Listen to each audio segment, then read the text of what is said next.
Hello, my name is Martin McMorrow, and today we're going to look at how to edit your work. And in particular, we're going to look at three key issues to focus on in your editing. Word overpopulation, low flow, and bold patches. And for those three issues, we're going to look at practical strategies that you can use to improve your work in that important editing part of your writing.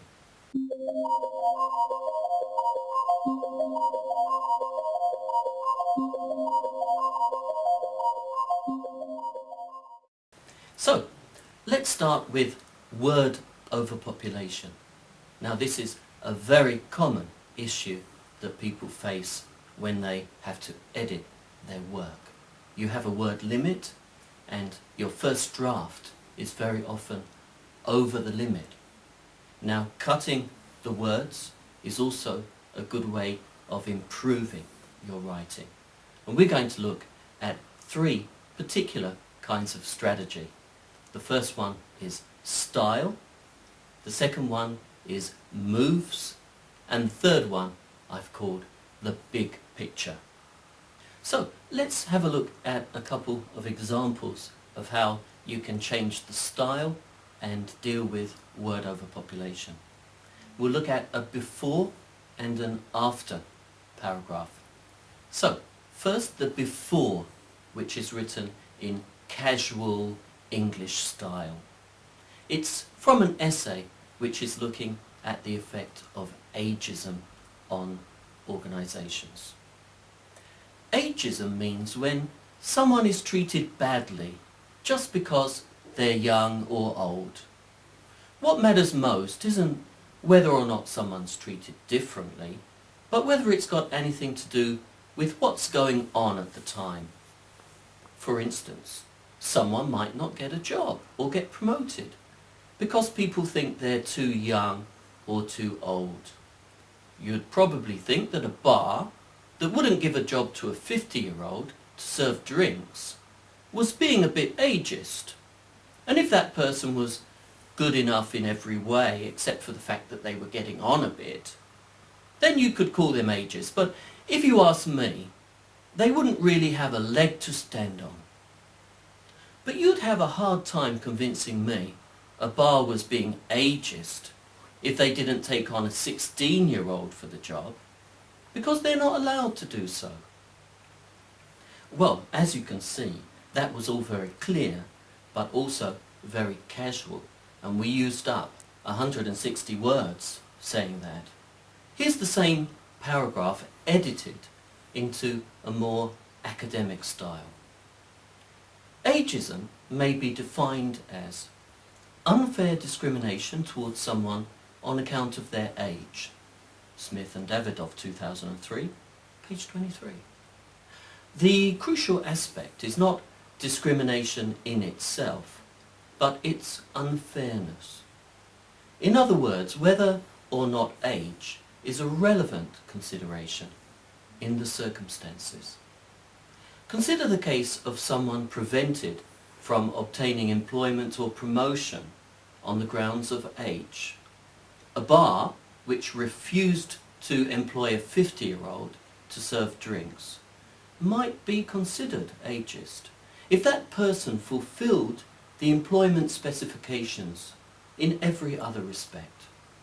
However, it could not be argued that refusing to employ a 16-year-old was ageist, since they are legally prohibited from doing so.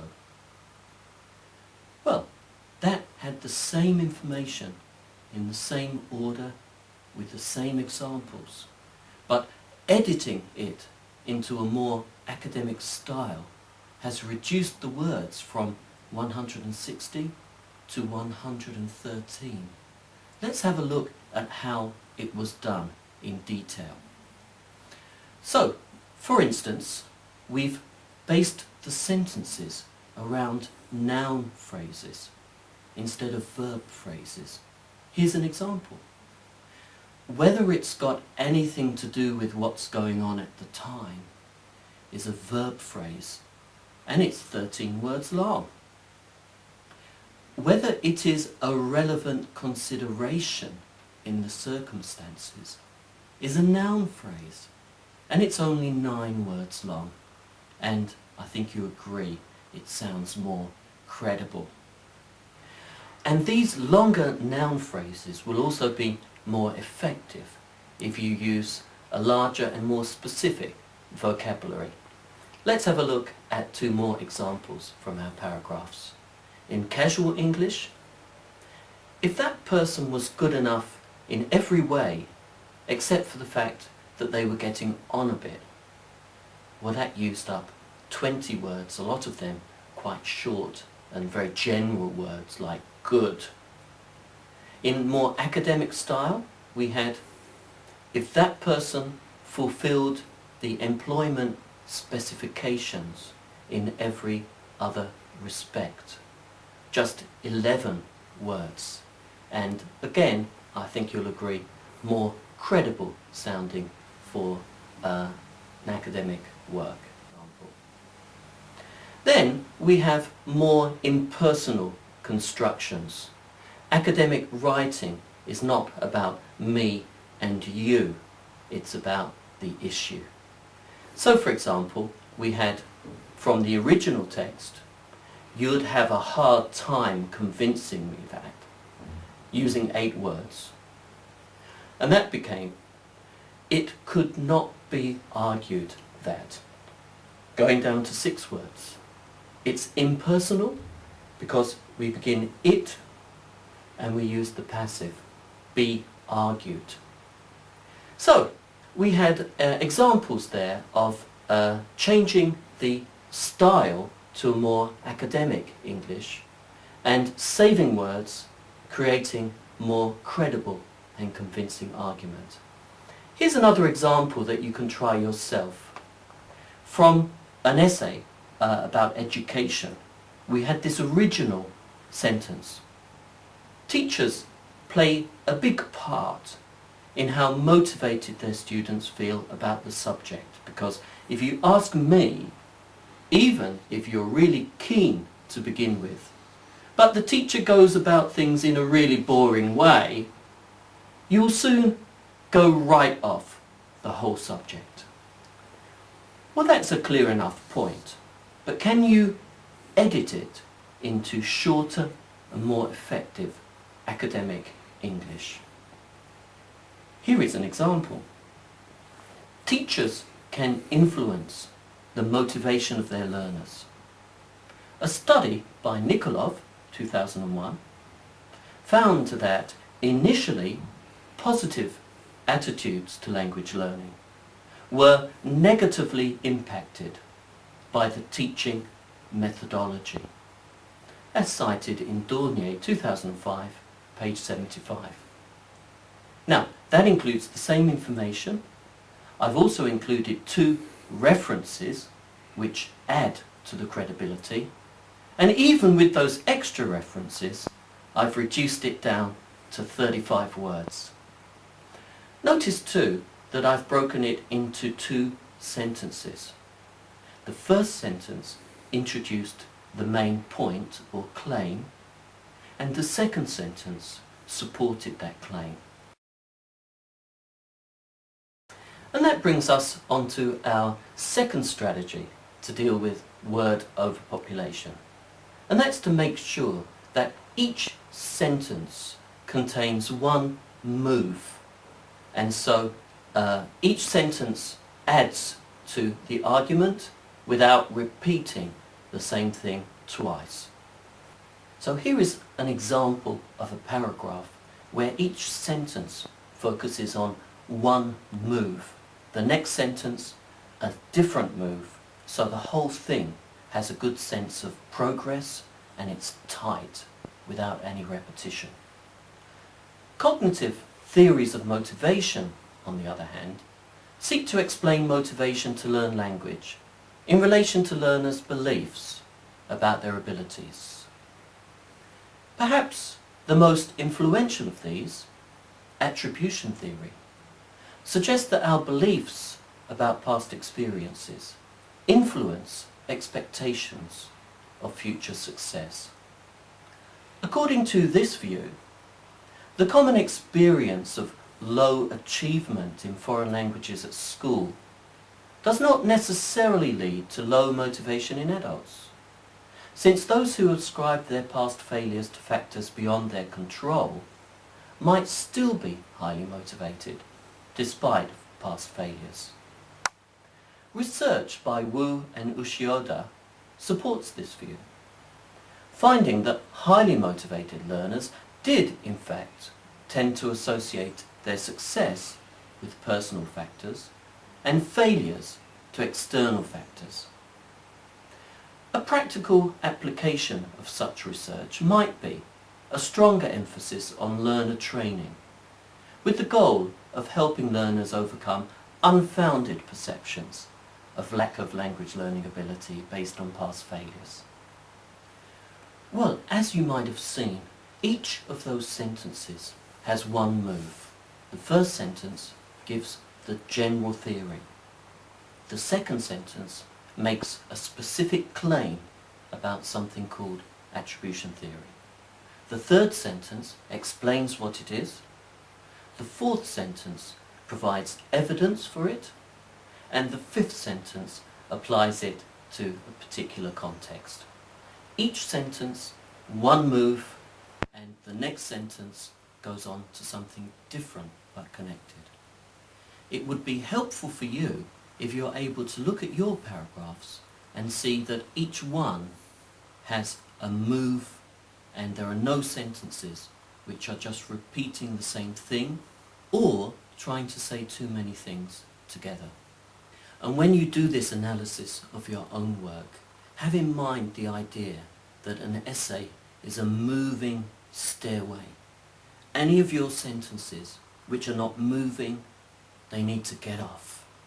And that's going to help your word overpopulation. Let's move on to the third strategy to deal with word overpopulation, and that's the big picture. Here's an example of a student's attempt to summarize some research, but they failed to see the big picture. The team of 3 researchers, a married couple and the longtime friend and colleague of the husband, conducted a mixed methodology study into the relative frequency of use of the 4 skills in such contexts as buying food, socializing, commuting, having dinner with one's family, doing household chores, taking part in work meetings, dealing with clients, dealing with members of the public, having lunch with work colleagues, etc. They found that the average participant spent 45% of their communicative time listening, 30% speaking, 16% reading, and 9% on writing. Well, the information is there, and especially that part at the end. But do you agree that the student here hasn't given us the big picture? And all of those details, they actually take away from the main points that they're writing. This is an edited version of the same thing, which focuses on the big picture and only uses details, facts and figures to support those big picture points. The primacy of listening over the other communicative skills was borne out by a seminal study by Rosenblatt, Cheetham and Watt. The researchers carefully measured use of the 4 skills in typical social and professional contexts. They found that a remarkable 45% of all communicative activities involved the listening skill. People listened 1.5 times as much as they spoke and 5 times as much as they wrote. So here you've seen the big picture is listening, because that's what the student is really focusing on. And instead of that long list of different contexts. We've got the big picture, typical social and professional contexts. And instead of having that long list of percentages, we've got the big picture, which is how much more people listen than the other skills. So remember that detail in itself is irrelevant. Detail only becomes relevant if it supports your big picture points. Well, that brings us to the end of the first part, where we've looked at this important issue of word overpopulation. And we've looked at 3 particular strategies you can use to reduce the words and at the same time improve the relevance and effectiveness of your writing. We've looked at improving academic style by using longer words and noun phrases. We've looked at the idea of moves and making sure that each sentence has one move, not repeating the same thing. And the third strategy is the big picture, remembering that details are only relevant when they're supporting your big picture point.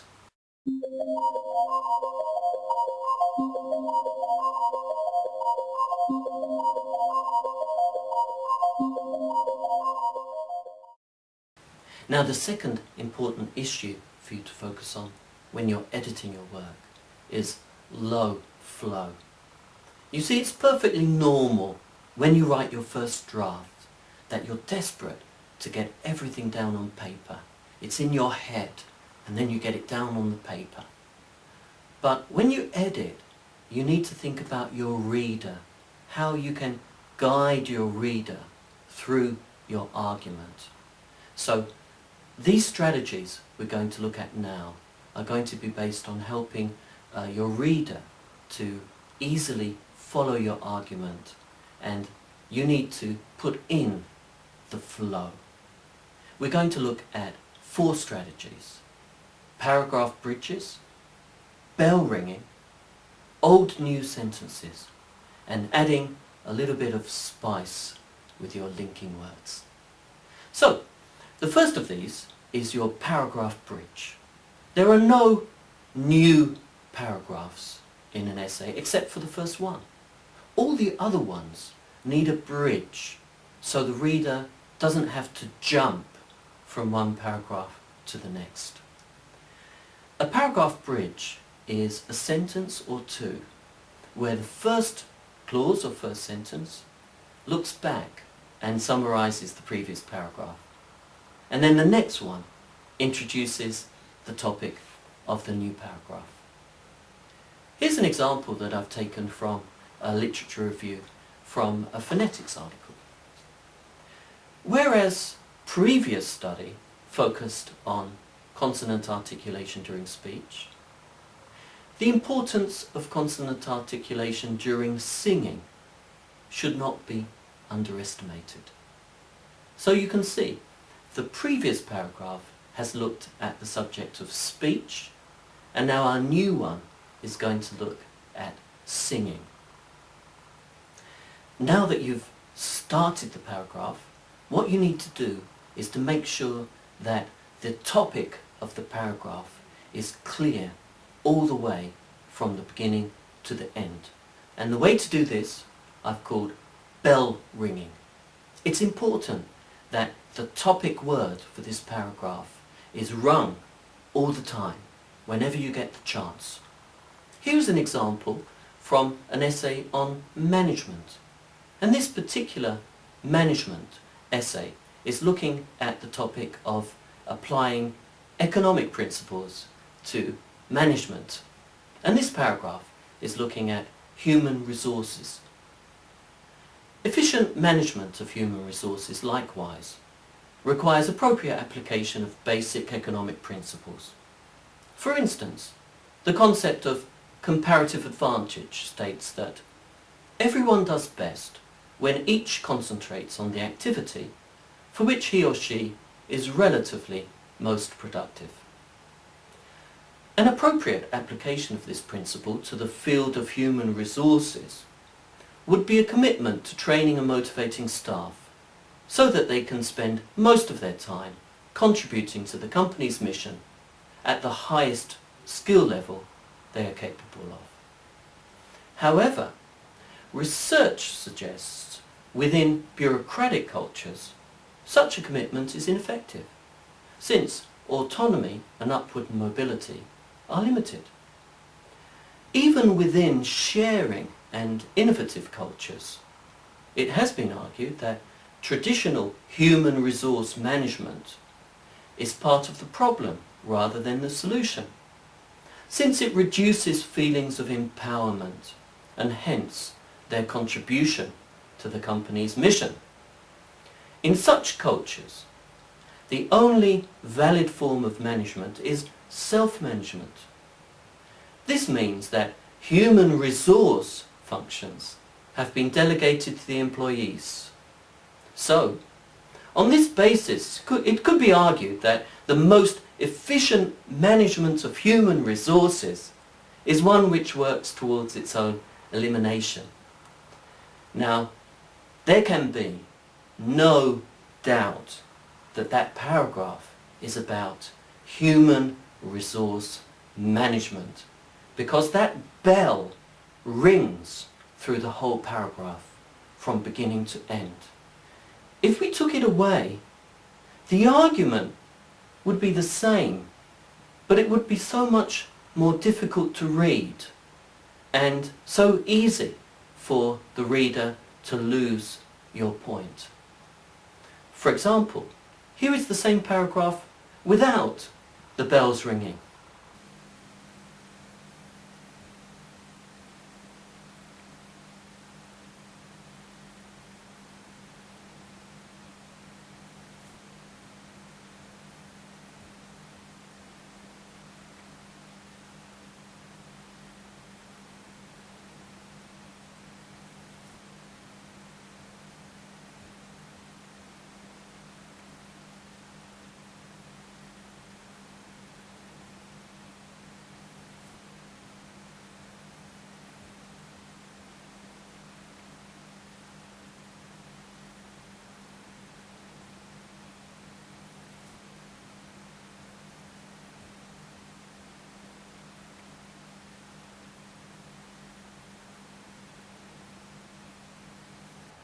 Now, our next strategy is doing the same thing as we did for paragraphs, but now at sentence level.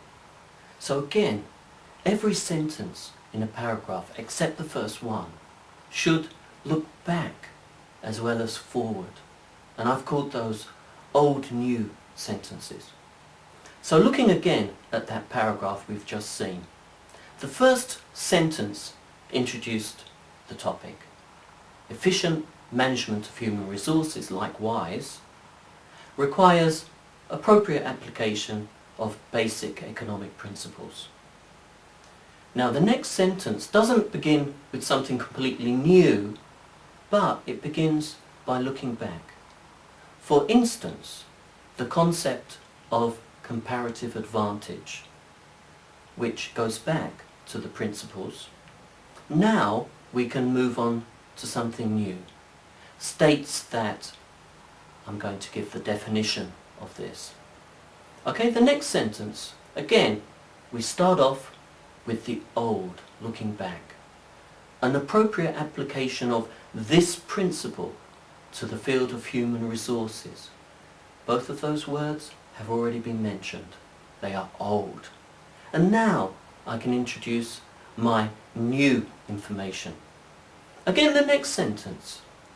I begin, however, research suggests within bureaucratic cultures such a commitment. What is that such a commitment? Well, it's from the sentence before. It's old. So good academic writing with flow has old, new sentences throughout most of the essay. And that's where your flow is going to come from. Here are two particular ways we make old, new sentences. We use the word this, these, or such with general nouns. So, for example, in a speech-language therapy essay. Someone has written about aphasia in one sentence. The next sentence, they might say, this condition. So they're looking back at the word aphasia before moving on to say something else. And sometimes, instead of using a general noun, you can actually take the verb from the sentence before and change it into a noun. Here's an example. In the first sentence, the person wrote, the researchers found blah blah blah blah. The next sentence, I want to comment on that. So I start off by saying, this finding. So I've taken the verb found and I've changed it into the word finding. And I've said this finding in order to link back to the sentence before. So, old new sentences with many uses of this, these and such will give your writing much better flow. And here on the screen you can also see the example we looked at earlier about motivation. As you can see here, I've used these, this, this and such to create flow.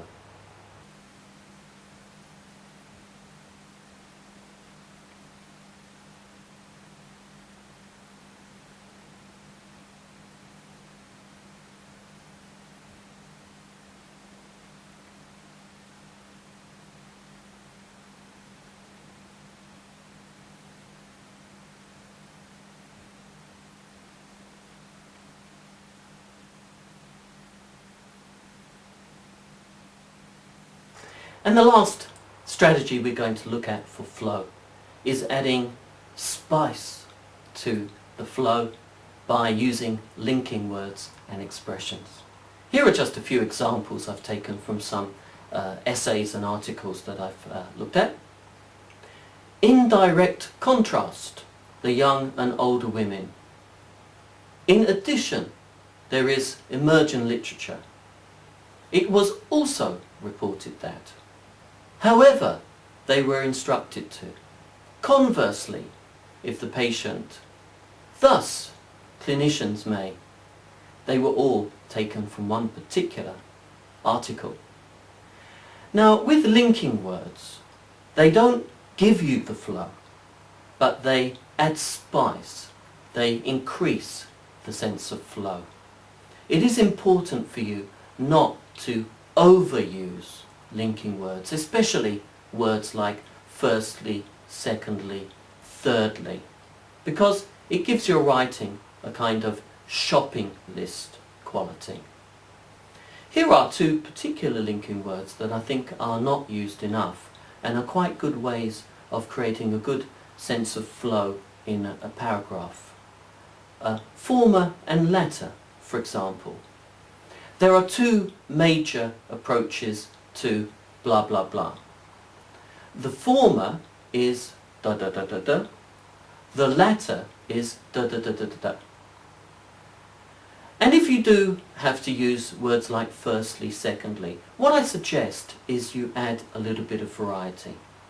So for example, if you began talking about the disadvantages or drawbacks of a particular model, start your sentence with a general statement. There are a number of drawbacks to this model. Firstly, blah blah blah.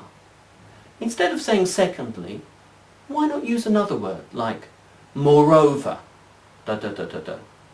And then when you reach the last one, instead of just saying finally, why not build up so that the most important one is last? And then you can say finally and most significantly, etc. So avoid overusing linking words, avoid shopping list style. And that shopping list style is quite common in a first draft. So, as a second exercise for you on the screen, you can see an example where a student again has written a first draft. It's from education, and they've tried to include a lot of theory, but there's no flow here. Could you think of any ways you could use the strategies we've looked at today to give this piece of work more flow.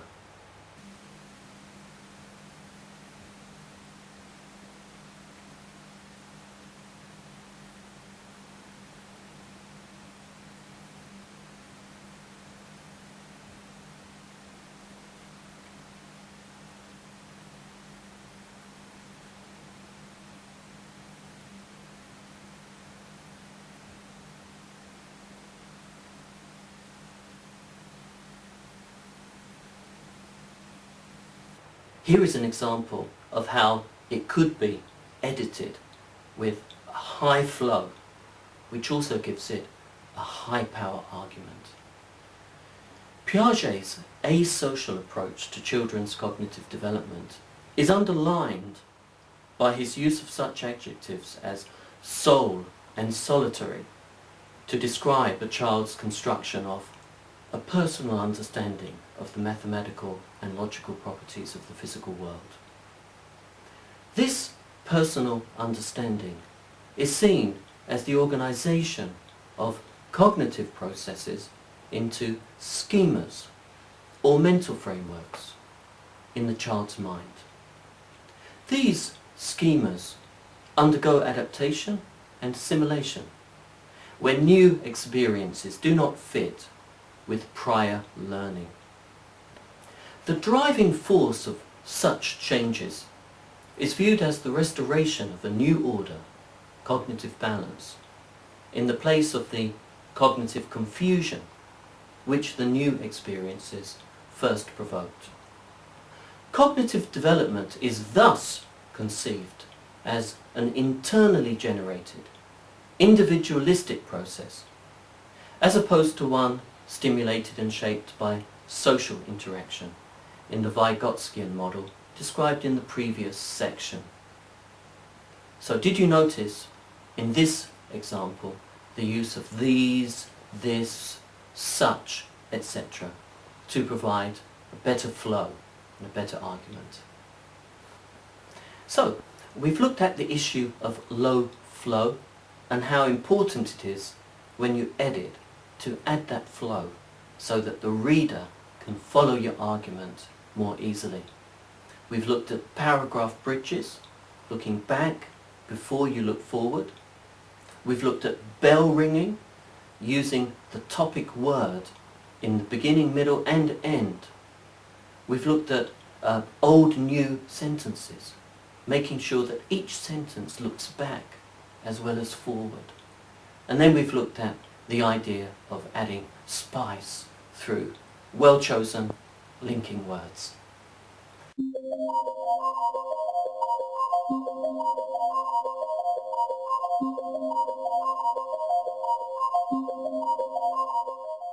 Now the third editing issue I'd like you to think about is what I've called bald patches. Bald patches are parts of your essay where you haven't included any references. Now, if these paragraphs are developing your own argument or analysing your own data, that might be okay. But do look for opportunities to include references to relevant research. Now those opportunities might be technical terms which you haven't defined. They might be theories or models that you can link to what you're writing about. And they might be claims which could be supported by some research. Here's a short exercise for you to do. Here's a brief paragraph which is looking at ageism again in New Zealand workplaces. As you can see, there are bald patches. There's no referencing here. Where can you see opportunities that this student could edit this, covering those bald patches?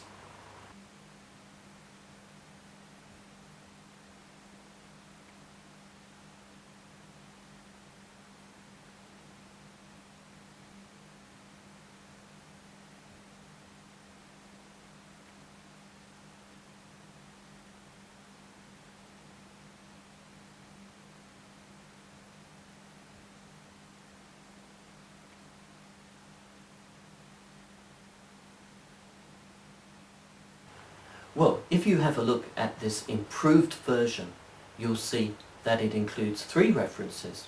The first one there, Morrison 2000, you can see there it's supporting a claim. The claim is that discrimination appears to be common. The second one is also supporting a particular claim. And the third one is providing statistical data.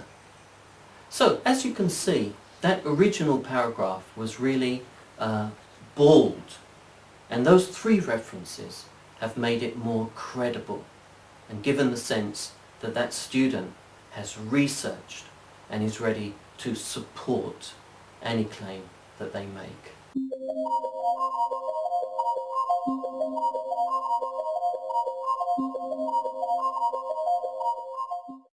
Let's summarise the editing issues and strategies that we've looked at today. We've suggested about word overpopulation, that you need to try to increase your conciseness and relevance. And the strategies we've talked about were about style, moves, and big picture statements. We've talked about the importance of improving flow and coherence by starting paragraphs with bridge sentences, including old and new sentences using this, these and such, ringing the topic word bells and spicing your argument with well-selected linkers. And then we've looked at the importance of increasing your credibility by ensuring that the body of your paragraphs are supported by referenced definitions, facts and figures, research findings, so that your bald patches are covered. I hope those 3 areas will give you food for thought when you're editing your own work, and that you'll be able to use some of those strategies to brush up your final draft so that it's a piece of work that you can be proud of. Thank you very much for your time.